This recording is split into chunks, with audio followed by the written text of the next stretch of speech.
Hello guys, welcome back to one more mini vlog. ఈ కాయలు ఏంటి అనుకున్నారా? ఇవి వచ్చేసి అంటు మామిడికాయలు. దీంతో ఒక రెసిపీ చూపిస్తా. దానికోసం మామిడికాయ తురుము, ఉప్పు, కారము, చక్కెర తీసుకోవాలి. ఇవి మామిడికాయ వడలు అనమాట. పాపడ్స్ అని కూడా అంటారు.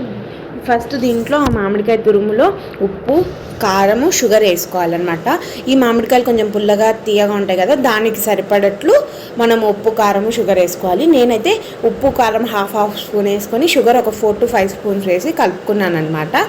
ఇవి చాలా టేస్టీగా ఉంటాయి. మేము మా మమ్మీ చిన్నప్పటి నుంచి పెట్టేదన్నమాట. మాకు సమ్మర్లో మాకు చాలా ఇష్టము. సమ్మర్ అనగానే ఇవే గుర్తొస్తాయి.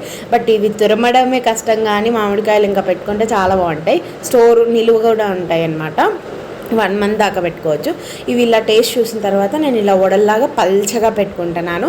ఇవన్నీ ఆరిన తర్వాత నేను మళ్ళీ చూపిస్తాను ఎలా అవుతాయని చెప్పేసి. 2 to 3 days అయితే ఆరబెట్టుకోవాలి. సన్ డ్రై అయినా చేసుకోవచ్చు, ఇంట్లో ఫ్యాన్ గాలికైనా పెట్టుకోవచ్చు అనమాట. చాలా బాగుంటాయి, ట్రై చేయండి.